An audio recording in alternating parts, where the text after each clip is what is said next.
কলকাতার জনপ্রিয় নায়িকা মিমি চক্রবর্তী বাংলাদেশের ছবিতে অভিনয় করবেন।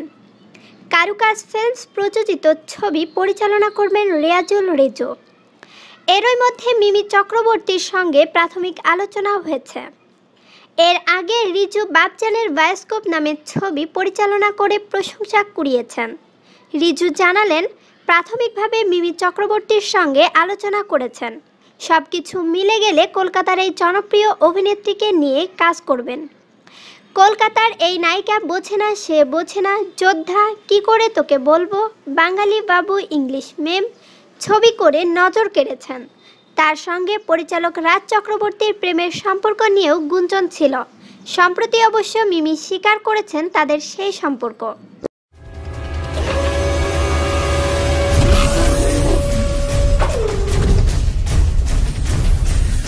Thanks for watching video. Please subscribe.